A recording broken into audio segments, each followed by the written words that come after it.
Good morning students. आज हम 30, 60, 90 theorems पढ़ने वाले हैं।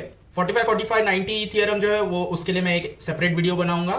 अब सबसे पहली बात जो आपको जानना है कि कोई भी ट्रायंगल, चाहे वो इतना सा छोटा हो या बड़ा हो, इतना बड़ा हो या आपके सोच से भी बड़ा हो, ट्रायंगल कैसा भी कितना भी बड़ा हो, उसका total sum of all the angles कितना होगा? 180 डिग्री। उससे ज्यादा एक भी नहीं होगा और उससे कम एक भी नहीं होगा। नाउ ये जो मैंने सम ऑफ ऑल एंगल बोला, ये कौन से थे? ये एक एंगल, दो एंगल, तीन एंगल। ट्रायंगल कितना भी छोटा हो, कितना भी बड़ा हो, तीनों एंगल को मिलाने के बाद उसका जो टोटल आएगा वो हमेशा कितना आएगा? 180 डिग्री। इतना ही होगा हर बार। 30, 60, 90 में क्या है? 90 डिग्री अगर दिया हुआ है तो हमने थियरम्स पढ़े हैं कि 90 डिग्री अगर दिया हुआ है और बोला है कि इसके सामने वाला जो साइड है इसका मेजरमेंट निकालो, तो हमने ये पढ़ा है कि 90 डिग्री एंगल अगर है तो सामने वाले साइड को हम हाइपोटेनस बोलते हैं। 90 डिग्री के ऑपोजिट वाले को हम क्या बोलते हैं? हाइपोटेनस बोलते हैं। 90 डिग्री के अपोजिट साइड को हम हाइपोटेनस बोलते हैं, ठीक है। और इस हाइपोटेनस को निकालने के लिए, इसका मेजरमेंट फाइंड करने के लिए हम कौन सा थियरम यूज करते हैं? 90 डिग्री जब रहता है तो हम पाइथागोरस थियरम यूज करते हैं, ठीक है ना। थियरम का फॉर्मूला क्या है वो देख लेते हैं। Hypotenuse is equals to one side plus other side, सब में स्क्वायर रहता है, तो ये है इसका फॉर्मूला। इट मींस कि AC square AB square plus BC square. अब इसमें से कोई भी दो आपको दिया हुआ रहता है और आपको थर्ड वन फाइंड करना रहता है। अब सपोज आपको अगर पूछ लिया कि 30 डिग्री एंगल दिया है 90 के बजाय, ठीक है, 90 दिया हुआ रहता है तो हाइपोटेनस निकालने का ये अच्छा तरीका है, ये हमको मालूम है। बट सपोज 30 डिग्री दिया हुआ है एंगल, ये दोनों नहीं दिए हुए, एक बार के लिए मान लीजिए ये नहीं दिया हुआ है, तो 30 डिग्री के अपोजिट साइड में जो ये साइड है AB, ठीक है ना, 30 डिग्री के सामने वाला साइड AB का मेजरमेंट कितना है ये निकालने के लिए बोला है। तो ये हम कैसे निकालेंगे? तब आता है ये 30, 60, 90 थियरम, जिसमें बाय डिफॉल्ट एक एक वैल्यू दिया हुआ है, ठीक है। तो 30 डिग्री का सामने वाला जो साइड है वो है AB, तो AB कितना होगा? AB जो है जब 30 डिग्री होता है तो इसका जो अपोजिट साइड होता है वो है AB। इस ट्रायंगल में, इस फिगर में AB लिखा हुआ है, ठीक है, तो AB, एंड इस AB का मेजरमेंट क्या होगा? इस AB का जो मेजरमेंट होगा वो इस हाइपोटेनस का हाफ होगा, ठीक है। वो क्यों होगा मैं आपको बताता हूं। तो 30 डिग्री का फंडा क्या है कि अगर आपको AB का मेजरमेंट चाहिए तो AB किसका हाफ होगा? AB हाफ होगा AC का, ठीक है। तो यहां पर मैं पहले लिख देता हूं, AB का मेजरमेंट कितना होगा? हाफ होगा। किसका हाफ होगा? AC का हाफ होगा, ठीक है ना, हाइपोटेनस का हाफ होगा, ठीक है। ये आपको याद रखना है। अब ये हाइपोटेनस का हाफ क्यों है? तो अगर आप देखें ये ट्रायंगल की लाइंस को अगर मैं एक्सटेंड करूं तो क्या होगा? पहले देख लेते कितना सेंटीमीटर है। ये 7 है, तो मैं नीचे से भी 7 सेंटीमीटर ही इसको एक्सटेंड करूंगा,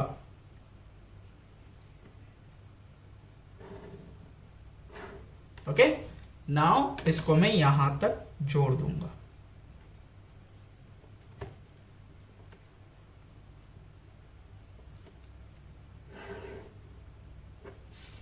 ठीक है। अब आपको इमेजिन करना है ये जो बीच का लाइन है ना ये नहीं है, ठीक है ना, ये जो बीच का लाइन है ये नहीं है। यहां पर मैं एक छोटा सा बना देता हूं ताकि आपके इमेजिनेशन को थोड़ा आसानी से लगे कि ये बीच वाला लाइन नहीं है। तो ये बड़ा है, ये छोटा है जिसमें बीच वाला लाइन नहीं है। अब आपको देख के ये समझना है इक्विलेटरल ट्रायंगल है, इक्विलेटरल ट्रायंगल है। अब मैंने आपको शुरुआत में बताया कोई भी ट्रायंगल कितना भी बड़ा छोटा हो उसके तीनों एंगल को अगर हम प्लस करेंगे तो कितना होना चाहिए, 180 होना चाहिए। अब अगर ये 60 है तो ये वाला कितना होगा, 60 ही होगा, एंड ये भी 60 ही होगा, क्योंकि इक्विलेटरल ट्रायंगल है तो तीनों एंगल इसके 60 60 60 ही होंगे। तो ये एक इक्विलेटरल ट्रायंगल है।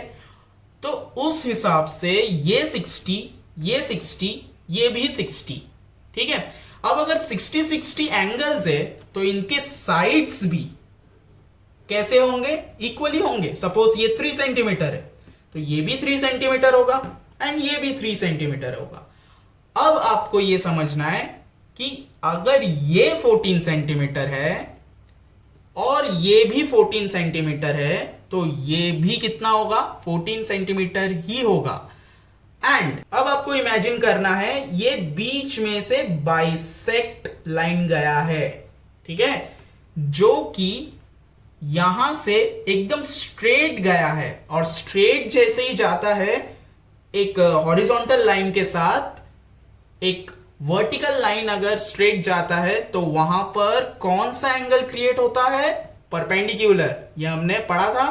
तो परपेंडिकुलर अगर बन रहा है तो ये बाइसेक्ट कर रहा है ना ये एंगल को, ये एंगल को क्या कर रहा है, बाइसेक्ट कर रहा है। ये जो एंगल बना था इसको इस लाइन ने क्या किया, बाइसेक्ट किया। और मैंने ये आपको बताया था कि बाइसेक्ट वर्ड जैसे ही आता है तो क्या समझना है आपको कि ये जो एंगल है ये इक्वली डिस्ट्रीब्यूट हो गया है, ये इक्वली डिस्ट्रीब्यूट हो गया है। तो अगर ये लाइन ऐसे आके इस एंगल को अगर उसने इक्वली डिस्ट्रीब्यूट किया है तो ये जो लाइन है ये लाइन को भी क्या किया है, बाइसेक्ट किया है। और बाइसेक्ट करने के वजह से ये जो लाइन है ये लाइन भी इक्वली डिस्ट्रीब्यूट हो गया है, ठीक है ना। अब हमने देखा था कि ये इक्विलेटरल ट्रायंगल था, ये 14 था तो ये भी 14 था, तीनों 14 थे ना। अब हम सिर्फ ये दो पे आ जाते, ये 14 ये भी 14। इस 14 को इस बाइसेक्टर ने हाफ हाफ कर दिया है। तो अगर हाफ कर दिया है तो ये 14 से हाफ 7 हो गया है। तो अब ये जो हाफ है ये हाफ हाइपोटेनस का हाफ हुआ कि नहीं, ये 14 था ये भी 14 था, इस बाइसेक्टर ने इसको हाफ कर दिया तो ये तो हाफ हो गया। तो हम बोल सकते हैं कि हाइपोटेनस का हाफ है। इसी वजह से 30 डिग्री एंगल, 30 डिग्री एंगल, ये 30 डिग्री क्यों हुआ, क्योंकि बाइसेक्ट होने की वजह से ये लाइन जब हाफ हुआ है ये एंगल भी कितना था, 60 था ना।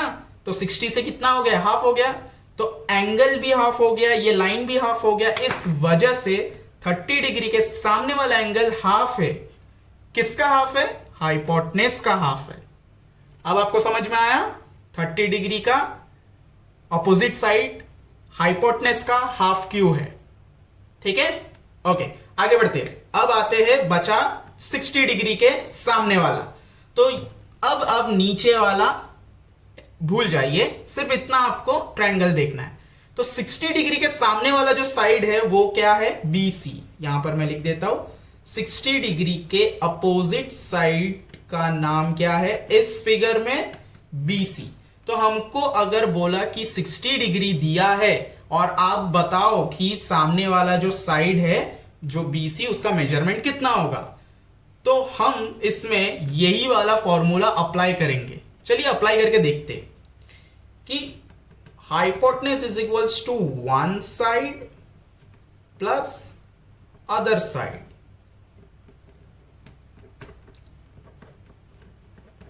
ठीक है, हाइपोटेनस का नाम क्या है, AC is equals to one side ये वाला है प्लस अदर साइड कौन सा है, BC। हम क्या निकाल रहे हैं, 60 डिग्री का अपोजिट साइड निकाल रहे बीसी, तो हम ये निकाल रहे, तो हम अगर ये निकाल रहे तो इन दोनों को हमें यूज करना पड़ेगा, ठीक है ना। इन दोनों को हम यूज करते हुए जाएंगे और देखेंगे कि क्या होता है। अब AC जो है वो हाइपोटेनस है, वो जैसा है वैसे ही रहने दो। AB क्या था, 30 डिग्री था ना, 30 डिग्री के सामने वाला साइड था ना वो, तो AB कितना निकला था, हाफ ऑफ AC निकला था। तो हम AB के जगह पर इस AB का जो ये वैल्यू निकला है, ये वैल्यू यहां पर पुटअप कर देते, तो ये वैल्यू कितना आएगा 1/2 AC और पूरा ब्रैकेट के अंदर स्क्वायर प्लस BC जैसा है उसको वैसे ही रहने दो, ठीक है। अब इसको आगे करते हैं, AC square is equals to 1/2 को स्क्वायर करना है, तो 1 1 जा 1, 2 2 जा 4, एंड AC को आप जैसे ही स्क्वायर करेंगे वो AC पूरा स्क्वायर में ही रहेगा, क्योंकि AC तो कोई नंबर नहीं है ना जिसको आप जिसका आप स्क्वायर निकाल सकते हो, वो तो अल्फाबेट है, वेरिएबल है, तो उसमें हम ये स्क्वायर मेंटेन करेंगे प्लस BC स्क्वायर, ठीक है ना। ये हो गया। अब हम क्या करेंगे, BC को अकेला छोड़ेंगे, मींस ये जो 1/AC स्क्वायर है इसको हम इक्वल टू के लेफ्ट हैंड साइड में ट्रांसफर करेंगे, तो AC स्क्वायर ये वाला यहां पर रहा, 1/4 AC स्क्वायर यहां पर कुछ नहीं है, मतलब ये पॉजिटिव में, तो यहां आएगा तो 1/4 AC square is equals to BC square. इसको मैं एक बार सीधा करके लिख लेता हूं, BC square is equals to AC square minus 1/4 AC square. यही वाले को बस मैंने सीधा किया है अभी यहां पर, ठीक है।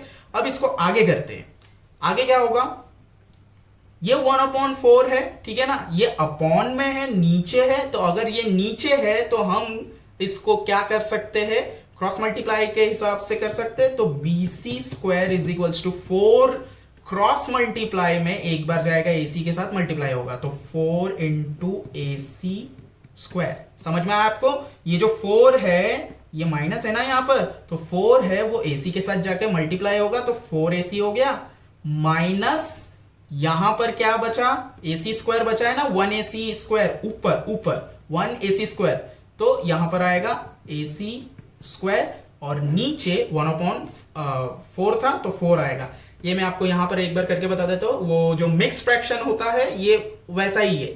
सपोज यहां पर 5 माइनस 1/2 था, तो मिक्स फ्रैक्शन में कैसा होता है, 2 5 10 करते हैं, माइनस 1/2 ऐसे लेते हैं ना, तो 2 5 10 हो गया, माइनस 1/2 ऐसे लेते हैं ना, तो ये जो 2 5 हुआ ये यहां पर 4AC है, और ये जो 1 बचा है सिर्फ ये 1AC स्क्वायर यहां का है, ठीक है। अभी आपको समझ में आ गया होगा। ओके, आगे बढ़ते, BC square is equals to 4AC same है स्क्वायर है, AC सेम है स्क्वायर है, तो यहां पर 4 है, यहां पर कुछ नहीं है, मतलब 1 कंसीडर किया जाएगा, तो 4AC में से अगर मैंने 1AC माइनस कर दिया तो कितने AC बचे, 3AC बचे ना, तो 3AC स्क्वायर, स्क्वायर नहीं हटेगा, याद रखना है, स्क्वायर को नहीं हटाना है, वो उसके साथ ही जाएगा। बहुत सारे स्टूडेंट्स ऐसे गलतियां कर देते, तो आपको वो ध्यान रखना है, ठीक है, अपॉन 4 ये हो गया। अब हमें सिर्फ लास्ट एक चीज करना है, और वो क्या है, यहां पर स्क्वायर है, ठीक है, यहां पर भी क्या है, स्क्वायर है, ठीक है, तो हमको इसको क्या करना है, बोथ द साइड में square root by taking square root करना है। तो इसका जो कंटिन्यूएशन है वो मैं यहां करके बता रहा हूं, जैसे BC square 3AC square upon 4 था, तो ये मैं लिख लेता हूं पहले, BC square is equals to 3AC square upon 4। अब मैंने बोला यहां पर क्या करना है, हमें स्क्वायर रूट अप्लाई करना है। स्क्वायर रूट अप्लाई करेंगे, ये लिया हमने स्क्वायर रूट BC स्क्वायर में, एंड यहां पर लिया 3AC स्क्वायर अपॉन 4 में, यहां पर हम लिखेंगे टेकिंग स्क्वायर रूट, आप लिख लेना, मैं यहां पर जगह नहीं है इसीलिए शॉर्ट फॉर्म में लिख रहा हूं। ये जो स्क्वायर रूट है वो यहां पर 3 में सेपरेटली और AC में सेपरेटली लगेगा, 4 में सेपरेटली लगेगा। मैं आपको लिख के बताता हूं, √3 इंटू √AC स्क्वायर, ठीक है, अपॉन √4, कुछ इस तरीके से। अब इसको आगे बढ़ाते हैं। ये जो रूट है, स्क्वायर रूट है, ये जो स्क्वायर है ये क्या हो जाएंगे, कैंसिल। बचेगा क्या, BC इज इक्वल्स टू 3 का रूट निकलेगा, डेसिमल में निकलेगा, बट हमें वो नहीं निकालना है। हम उसको क्या करेंगे, √3 ही रखेंगे। √3 रख दिया, इनटू क्या आ जाएगा, AC आएगा, उसको बाद में लिखते हैं, अपॉन √4 का क्या निकलेगा, 2, और AC में ये स्क्वायर और ये स्क्वायर रूट कट हो जाएगा, तो क्या बचा, AC। तो हमारा वैल्यू क्या निकला, हम क्या निकाल रहे थे, हम 60 डिग्री का ऑपोजिट साइड BC निकाल रहे थे। BC क्या निकला, BC जो है वो निकला √3 अपॉन 2 AC, एंड AC क्या है, AC क्या है, AC हाइपोटेनस है। अगर आपको किसी ने पूछा कि 60 डिग्री के सामने वाले साइड का कितना मेजरमेंट है या उसको कैसे निकालोगे, तो आपका आंसर होना चाहिए कि इस फिगर में BC है, कोई भी फिगर होगा उसका नाम होगा, तो BC क्या होगा, √3 अपॉन 2 हाइपोटेनस। तो हाइपोटेनस जो भी साइड होगा आपको वो लिखना है। यहां पर क्या है, AC, तो BC क्या है, 60 डिग्री। 60 डिग्री के सामने वाले साइड को निकालने का फॉर्मूला क्या है, √3 अपॉन 2 हाइपोटेनस। हाइपोटेनस के साथ उसको क्या करना है, मल्टीप्लाई। ठीक है, तो सपोज यहां पर अगर हाइपोटेनस में AC में अगर आपको 8 दिया होता, मैं यहां पर लिख के बताता हूं, √3 अपॉन 2 इंटू 8, तो 2 1 जा 2, 2 4 जा 8। अब यहां पर आंसर क्या आया, √3 इंटू 4, तो 4√3 सेंटीमीटर यूनिट जो भी दिया हुआ होगा ये हो जाएगा आपका इसका वैल्यू। ये बस मैंने एक एग्जांपल बताया कि AC के जगह पर ये जितना भी रहेगा वो कैसे निकालना है। ठीक है, उसी तरह 30 डिग्री था AB, हाफ ऑफ, यहां पर AC के जगह पर क्या आना चाहिए, एक्चुअली में हाइपोटेनस, मतलब ये फॉर्मूले के तरह है। ये फॉर्मूला जो है वो AB is equals to half of hypotenuse. अब समझिए ये AC वापस से मैंने कितना बोला, 8 था, तो समझिए यहां पर भी 8 है, तो यहां पर एक बार एक और एग्जांपल कर लेते हैं। 1 अपॉन 2 और AC के जगह 8 है, तो 2 1 जा 2, 2 4 जा 8, कैंसिलेशन। तो हमारा AB कितना निकला, देखिए 1 4 जा 4 सेंटीमीटर, तो AB कितना निकला, 4 सेंटीमीटर। यूनिट जो भी दिया रहेगा आपको वो यूनिट लिखना है। अब आपको समझ में आ गया होगा कि 60 डिग्री के सामने वाला साइड अगर निकालना है तो कैसे निकालना है, 30 डिग्री के सामने वाला साइड अगर निकालना है तो कैसे निकालना है, और 90 डिग्री के लिए हम पाइथागोरस यूज करते हैं। इसी का अगर हम उल्टा करें, कन्वर्स करें, तो कन्वर्स में क्या होता है, आपको साइड दिया है, ठीक है, साइड दिया है और बोला है कि उसके सामने वाला एंगल कितना होगा, निकालिए। तो सपोज यहां पर ये हाइपोटेनस दिया है 10 और ये साइड दिया है 5, तो साइड अगर 5 है और मुझे दिख रहा है हाइपोटेनस 10 है, हाइपोटेनस का ये क्या है, हाफ है, तो अगर हाइपोटेनस का हाफ है तो हाइपोटेनस का हाफ कौन होता है, हाइपोटेनस का हाफ 30 डिग्री एंगल होता है। तो ये अगर हाइपोटेनस का हाफ है ये साइड, तो इसके सामने वाला साइड 30 डिग्री ही होगा। ठीक है, ये कन्वर्स है, कन्वर्स मतलब उल्टा। आपको 30 डिग्री देख के साइड पूछा है तो ये तरीका है कैसे करना है, एंड अगर साइड देख के एंगल पूछा है उसके सामने वाले ऑपोजिट साइड का ऑपोजिट एंगल पूछा है, तो आपको यही तरीका आपको यूज करना है। तब सिर्फ ये चेंज होगा, यहां का वैल्यू आपके पास नहीं रहेगा, यहां का वैल्यू रहेगा आपके पास। ठीक है, और आपको मिल जाएगा कि इस फॉर्मूले के हिसाब से अगर ये साइड हाइपोटेनस का हाफ है तो ये 30 डिग्री है, और अगर ये साइड दिया हुआ है, ये साइड अगर √3 अपॉन 2 है हाइपोटेनस के साथ, हाइपोटेनस का √3 अपॉन 2 है, ठीक है, तो वो उसके सामने वाला साइड 60 डिग्री होगा। ठीक है, नेक्स्ट वीडियो में हम 40/45 90 थ्योरम पढ़ेंगे।